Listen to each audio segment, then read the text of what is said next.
Bhagyalakshmi. Upcoming எபிசோடில் இங்கே பாக்கியாவுடைய எல்லா விஷயத்தையும் தெரிஞ்சிட்ட கோபி, பாக்கியாவில் நமக்கு தொடர்ந்து டார்ச்சர் அதிகமாகிட்டே இருக்குது. பாக்கியா சும்மா இல்லாமல் ப்ரெஸ் மீட்லாம் வச்சு பேசுகிறா. இப்போது எல்லா சோசியல் மீடியாலையும் நாமளும் பாக்கியாவும் சண்டை போட்டுட்ட விஷயந்தான் அதிகமாக ஓடிட்டுருக்கு.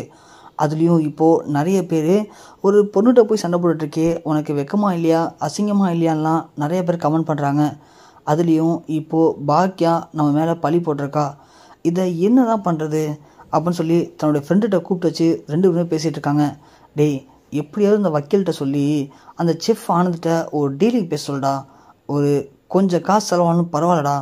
ஏன்னா செஃப் ஆனந்த் மட்டும் வந்து கோர்ட்டில் ஏன்னா நான் தான் எல்லாத்துக்கும் காரணம்னு சொல்லி ஒரு வார்த்தை சொல்லிட்டா போதும். அப்புறம் ஜென்மத்துக்கு நான் வெளில வர முடியாது. அது எனக்கு வெளியில் வரதோ இல்லை உள்ளே இருக்கிறதோலாம் பிரச்சனை இல்லை. ஆனால் அந்த பாக்கியாவை பழி வாங்கலை, பாக்கியாவை எதுவுமே பண்ணாமல் உள்ளே போகிறோமே அப்படிங்கிற கவலை மட்டும் எனக்கு அதிகமாக இருக்குது. மன உளைச்சலாக இருக்குது. எனக்கு எப்படியாவது இதில் ஒரு முடிவு கிடைச்சாகணும் அப்படின்னு இங்கே கோபி சொல்கிறாரு. சரின்னு சொல்லிட்டு கோபியோட ஃப்ரெண்டும், சரிடா நான் லாயர் அழைச்சிட்டு போயிட்டு அந்த செஃப் ஆனது வீட்டில் பேசுகிறேன். ஏன்னா அவன் ஏற்கனவே நம்ம ஆளாக இருந்திருக்கான். இருந்தது மட்டும் இல்லை, இப்போது சமீபத்தில் தான் அவன் பாக்கியா பக்கம் கச்சு மாறியிருக்கான் கோபி. அதனால் அவன்கிட்ட பேசி அவ்வளோ சீக்கிரம்லாம் நம்ம சம்மதிக்க வைக்க முடியாது. இருந்தாலும் நான் போயிட்டு பேசுகிறேன்டா. எப்படியாவது அவனுக்கு காசை தூக்கி போட்டால் கண்டிப்பாக அவன் நம்ம பக்கம் வந்துடுவான்டா. ஏன்னா அவன் உன்கிட்ட இருக்கும்போதும் காசுக்கு ஆசைப்பட்டு தானே பாக்கியா கிட்ட போனான். நாம் சொல்கிற எல்லாத்தையும் செஞ்சான். ஆனால் அதுக்குள்ளே பாக்கியா சென்டிமெண்டலாக அவனை அட்டாக் பண்ணி தான் அவனை அவன் பக்கம் இழுத்துருக்கா. அதுக்கு காரணம் யார்? அவனுடைய பொண்ணு. அவன் என்ன சொன்னான்? தான் பொண்ணுடைய உயிரை பாக்கியா காப்பாற்றிட்டாங்க, அதனால் இனிமேல் நான் துரோகம் பண்ண மாட்டேன் அப்படி மாதிரி அவன்கிட்ட சொன்னான். நான் போயிட்டு இப்போது வக்கீலை வச்சு அவன்கிட்ட பேசி பார்க்குறேன். அவன் முடியாதுன்னு சொன்னான். என்கிட்ட ஒரு ஐடியா இருக்குது கோபி அப்படியும். கோபி ஒன்று, என்ன ஐடியாடா சொல்டா அப்படி கேட்குறாரு. இரு கோபி, ஃபஸ்ட்டு நான் போயிட்டு பேசி பார்க்குறேன், முடியலண்ணா நாம் அந்த ஐடியா ஃபாலோ பண்ணலான்னு சொல்லிட்டு இங்கே கோபியோட ஃப்ரெண்டும் வக்கீல் அழைச்சிட்டு நம்ம செஃப் ஆனந்த் வீட்டுக்கு போகிறாங்க. போயிட்டு இங்கே ஆனந்தை பார்க்குறாங்க. ஆனந்த் உடனே, சொல்லுங்கள் சார் என்ன பண்ணணும் அப்படின்னு கேட்கும்போது, என்ன ஆனந்த், நீ ஃபஸ்ட்டு கோபி கிச்சனில் தான் வேலை பார்த்த. கோபி சொல்லி தான் நீ பாக்கியா கிச்சனுக்கே போன. கோபி சொன்ன மாதிரி நீ எல்லாமே கரெக்டாக பண்ண. கோபியும் நீ நினச்ச மாதிரி உனக்கு நிறைய பணம் கொடுத்தாரு, நிறைய ஆஃபர் கொடுத்தாரு. உனக்கு பணம் பத்தலைன்னா கேளு ஆனந்த், எவ்வளோ வேணும் தரோம். ஆனால் அதுக்காக திடீர்னு நம்பிக்கை துரோகம் பண்ணாத அப்படிங்கும். ஆனந்த் ஒன்று, என்ன சார் சொல்கிறீங்க, நம்பிக்கை துரோகமா? நானா? நீங்கள் என்ன சார் நம்பிக்கை துரோகம் பண்ணிட்டீங்க பாக்கியா மேடத்துக்கு அப்படின்னு ஆனந்த் சொல்ல, இங்கே போகிற ஆனந்த், நீ கெட்டது பண்ண முடிவு பண்ணி இறங்கிட்ட. அதுக்கப்புறமா அதில் போயிட்டு நல்லது கெட்டதெல்லாம் நீ பார்க்கவே கூடாது ஆனந்த். நீ வந்து நாங்கள் சொல்கிறத பண்ணுவோன்னு சொல்லி தானே போனேன். இப்போ என்ன நல்ல மாதிரி பேசுகிற? நான் சொல்கிறது கேளு. உனக்கு இப்போவும் கஷ்டம் நிறையா இருக்குது. வீட்டில் பாரு, எதுவுமே அந்தளவுக்கு ஒழுங்காக இல்லை. உன் மனைவியை பார்த்தாலே தெரியுது வீட்டில் எவ்வளோ பஞ்சம் போயிட்டுருக்குன்னு. நாங்கள் சொல்கிறத கேட்டனா நீ பாக்கிய கிச்சனுக்கு எப்போதும் போல வேலைக்கு போகலாம், சம்பளம் வாங்கிக்கலாம். இல்லையா எங்கள் கிச்சனுக்கே வந்துடு. நாங்கள் மாத சம்பளம் உனக்கு இந்த டைமு லட்சக்கணக்கில் தரப்போகிறோம். அதுக்கு நான் சொல்கிற ஒன்று மட்டும் செஞ்சால் போதும். நீ வந்து திரும்ப கோர்ட்டுக்கு வரும்போது கோபி சாருக்கும் இதுக்கும் எந்த சம்மந்தமும் கிடையாது. எல்லாமே பாக்கியவனம் தான் கோபி சாரை பழி வாங்கணுங்கிறதுக்காக பண்ண சொன்னாங்க. நானும் அது மாதிரி சொன்னேன், அவ்வளோதான். மற்றபடி கோபி சாருக்கு இதுக்கும் எந்த சம்மந்தமும் இல்லைன்னு ஒரு வார்த்தை போதும் ஆனந்த். வேறு நீ எதுவுமே பண்ண வேணாம். மற்ற எல்லாத்தையும் நாங்கள் பார்த்துக்குறோம். உனக்கு நாங்கள் சொன்ன மாதிரி ₹1,00,000 டீலு நாங்கள் போட்டு தரோம். எங்கள் கிச்சனில் உனக்கு வேலை போட்டு தரோம். நீ நிரந்தரமாக எங்கள் கிச்சனில் வேலை பார்க்கலாம். என்ன ஆனந்த் சொல்கிற அப்படிங்கும். ஆனந்த் ஒன்றே, சாரி சார், நீங்கள் எனக்கு ₹1,00,00,000 கொடுத்தாலும் என் பொண்ணுடைய உயிரை காப்பாற்றினது பாக்கியமனம் தான். அதுவும் நீங்கள் பண்ண அந்த மோசமான விஷயத்தினால்தான் என் பொண்ணு பாதிக்கப்பட்டா. அப்படி இருக்கும்போது திரும்பவும் அது மாதிரியான காரியத்தை நான் பண்ண மாட்டேன். என்னால் பண்ணவும் முடியாது. தயவு செஞ்சு நீங்கள் இங்கேருந்து கிளம்பிடுங்க அப்படின்னு இங்கே சொல்லவும், ஆனந்தோட பேச்சை கேட்டு கோபியோட ஃப்ரெண்டும் கிளம்பிடுறாரு. இங்கே ஒரு பக்கம் ராதிகாட்ட வந்து, இனியா எங்கள் வீட்டில் நடக்கிற எல்லா பிரச்சனைக்கும் குழப்பத்துக்கும் காரணம் நீங்கள் தான். நீங்கள் மட்டும் எங்கள் அப்பாவோடைய வாழ்க்கையில் வராமல் இருந்தால் இந்த பிரச்சனையும் வந்திருக்காதுன்னு இனியா ராதிகாவிட்ட பேசுனதை ராதிகாவுக்கு ரொம்பவுமே ஒரு மன உளைச்சலுக்கு உள்ள வராங்க. இந்த கோபியால் நாம் என்னமோ நிம்மதியாகவும் சந்தோஷமாகவும் வாழ்கிற மாதிரியும், நம்மளால தான் அவங்க குடும்பத்தில் இவ்வளோ பிரச்சனைன்னு இனியா வந்து பேசிட்டு போகிறா. இதுக்கெல்லாம் காரணம் யார்? இந்த கோபி தான். கோபி மட்டும் ஒழுங்கா நம்ம குடும்பம் அப்படின்னு நம்மளை மட்டும் பார்த்தாருன்னா இந்த பிரச்சனையும் வந்திருக்காது. அவங்களாம் கோபி பின்னாடி ஓடி வந்திருப்பாங்க. ஆனால் கோபி அதை பண்ணாமல் அவளை நம்பி வந்த என்னையும் மயோவையும் விட்டுட்டு அந்த பாக்கியாவை எப்படி பழிவாங்கலாம், அதுக்காக தன்னுடைய பிள்ளைங்களுக்கு என்ன பண்ணலான்னு எந்த நேரம் பார்த்தாலும் அதை பற்றி யோசிச்சுட்ருக்காரு. இப்படி இருந்தால் எப்படி நாம் நல்லா இருக்க முடியும்? இதை புரிஞ்சிக்காம பாக்கியா வீட்டில் இருக்கவங்க என்னமோ நாம தான் கோபியை ஏற்றி விடுறோம், அதனால தான் கோபி இப்படிலாம் பண்ணுறாருன்னு எல்லாருமே தப்பு கணக்கு போட்டுட்ருக்காங்க. இதுக்கெல்லாம் என்ன பண்ணுறதுன்னு சொல்லி ராதிகா இங்கே ஃபீல் பண்ணிருக்காங்க. அப்போ தான் கோபி வராரு. என்ன ராதிகா தூங்கலையான்னு கேட்கும்போது, எப்படி தூங்க முடியும்னு நினைக்கிறீங்க கோபி? நீங்கள் பண்ண காரியத்துக்கெலாம் எப்படி தூங்க முடியும்? நிம்மதியாக வெளியில் கூட போக முடியல கோபி. எல்லாருமே என்னை ஒரு மாதிரி அசிங்கமாக பார்க்குறாங்க. அதுக்கெலாம் காரணம் நீங்கள் தான் கோபி. அது மட்டும் இல்லை, இன்றைக்கி இனியா வீடு தேடி வந்து என்ன எங்கள் வீட்டில் நடக்கிற எல்லா பிரச்சனையும் காரணம் நீங்கள் தான். நீங்கள் மட்டும் எங்கள் வாழ்க்கையில் வராமல் இருந்தீங்கன்னா எங்களுக்கு இவ்வளோ பிரச்சனையும் வந்திருக்காதுன்னு சொல்லி இனியா வந்து என்னை பார்த்து பேசிட்டு போகிறா கோபி. அந்தளவுக்கு நீங்கள் நடந்துக்கிட்டீங்க. நீங்கள் மட்டும் என் பேச்சை கேட்டு நம்ம குடும்பத்தை மட்டும் பார்த்தீங்க அப்படின்னா இந்த பிரச்சனை வராது கோபி. நான் உங்களை காதலிச்சு திரும்ப பண்ணிக்கிட்டேன். ஆனால் இப்போது யோசிக்கிறேன் ஏன் பண்ணோன்னு சொல்லிட்டு.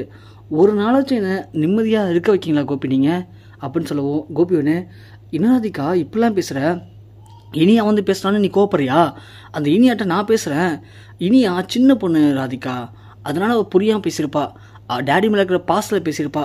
அதுக்காகலாம் நீ ஏன் ராதிகா அவளை ஃபீல் பண்ணுற அப்படிங்கோ. யார் கோபி இனியா சின்ன பொண்ணா? சரி இனியா சின்ன பொண்ணு, நீங்கள் பெரிய மனுஷன் தானே, எதுக்காக இப்படி பண்ணுறீங்க? அந்த பாக்கியாவை பற்றி பேசாதீங்க, நினைக்காதீங்க, நமக்கான ஃப்யூச்சரை பற்றி யோசிங்கன்னு உங்கள்கிட்ட பல வாட்டி உங்கள் மண்டையில் அடித்து சொல்கிற மாதிரி சொல்லிகிட்ருக்கேன். ஆனால் நீங்கள் என்ன பண்ணுறீங்க?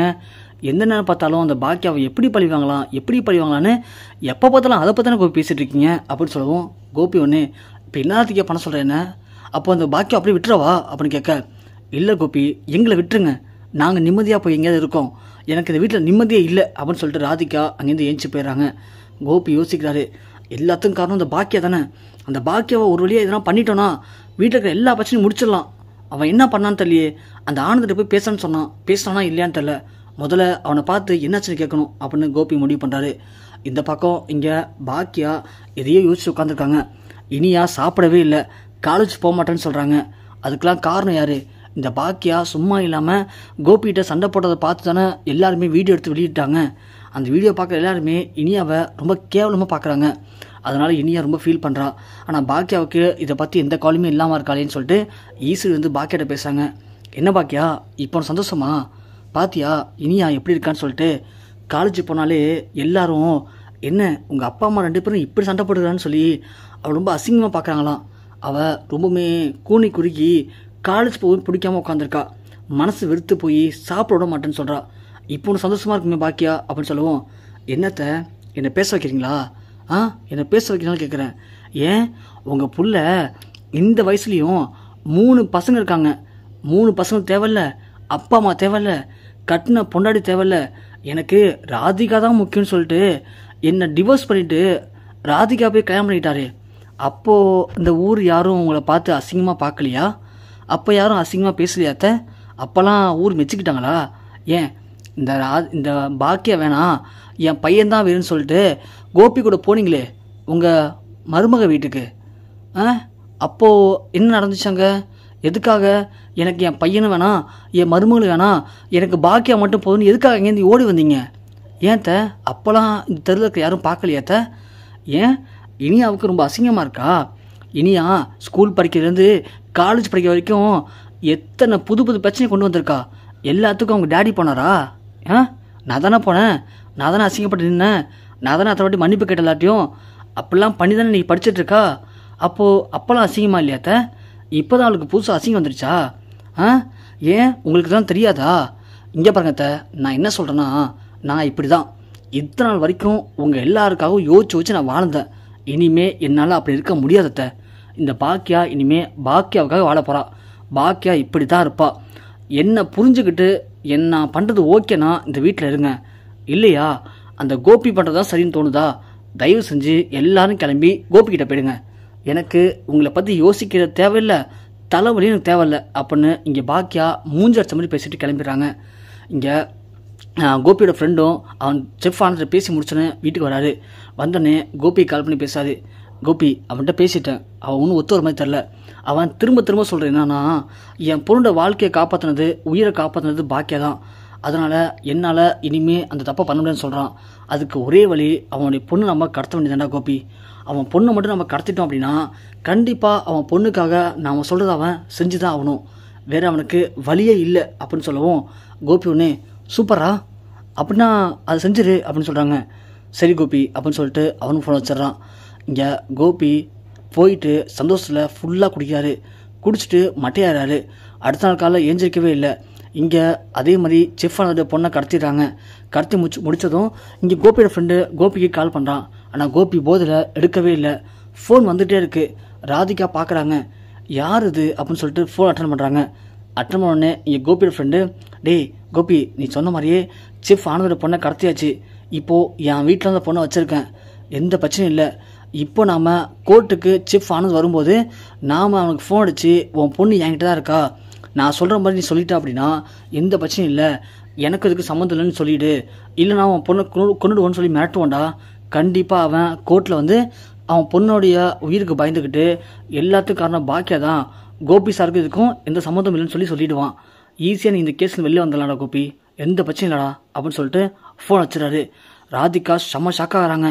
அடைச்சி நைட்டு அவ்வளோ தூரம் பேசணும், ஆனால் இந்த கோபி அதையும் மீறி இப்போ அந்த செஃப் ஆனந்தோட பொண்ணை கடத்தி வச்சு பிளாக்மெயில் பண்ணி தான் மேலே எந்த தப்புமே இல்லை அப்படின்னு சொல்லி இந்த கேஸ் நிரூபித்து வெளியில் வரும்னு ட்ரை பண்ணுற. அப்போது நீ திருந்தவே மாட்ட. லாஸ்ட் வரைக்கும் அந்த பாக்கியாவை துரத்திட்டு தான் இருக்க போகிற. பாக்கியா தப்பு பண்ணதானே உன் கையில் பழி வாங்க முடியும். அவங்க தப்பும் பண்ணவே இல்லையே. அப்படி இருக்கும்போது எப்படி நீ அவளை பழி வாங்க முடியும்? கடைசி வரைக்கும் அப்போ நீ எங்களுக்காக வாழ போகிறது கிடையாது. உன்னெல்லாம் போய் ஒரு மனுஷன் நம்பி உன்னை காதலிச்சு நான் கல்யாணம் பண்ணிட்டேன் பார்த்தியா, என் புத்தியை செருப்பாக அடிச்சுக்கணும் கோபி அப்படின்னு முடிவு பண்ணுற ராதிகா. இது எல்லாமே ரெக்கார்டாக இருக்குது. அது அப்படியே ராதிகா தன்னுடைய ஃபோனுக்கு அனுப்பிக்கிறாங்க.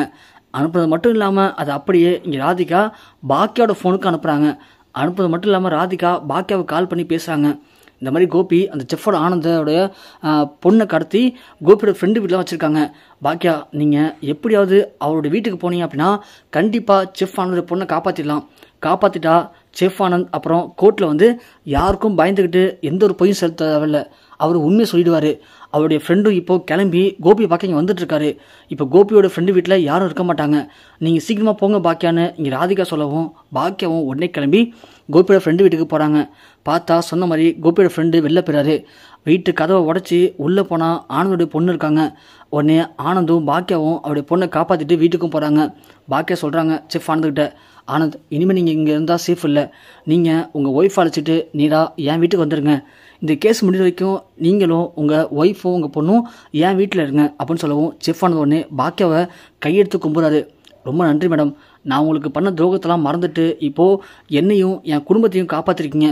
இந்த ஜென்மத்தில் இந்த உயிர் இருக்க வரைக்கும் நான் உங்களுக்கு கடமைப்பட்டிருக்கேன் அப்படின்னு சொல்லவும் பாக்கியா சொல்கிறாங்க, அதெல்லாம் ஒன்றும் இல்லை ஆனந்த், நீங்கள் உண்மையை மட்டும் யாருக்காகவும் பயந்து சொல்லாமல் இருந்துடாதீங்க, நீங்கள் உண்மையை மட்டும் சொன்னால் போதும் அப்படின்னு சொல்லவும், கண்டிப்பாக மேடம், எனக்கும் இல்லை என் குடும்பத்துக்கே என்ன இருந்தாலும் சரி, கண்டிப்பாக இனிமேல் நான் எந்த ஒரு பொய் சொல்ல மாட்டேன், உண்மையை மட்டும் தான் மேம் சொல்லுவேன், நீங்கள் பயப்படாமல் இருங்கன்னு சொல்லி இங்கே செஃப் ஆனந்த் பாக்கியாவுக்கு நம்பிக்கை கொடுக்குறாரு.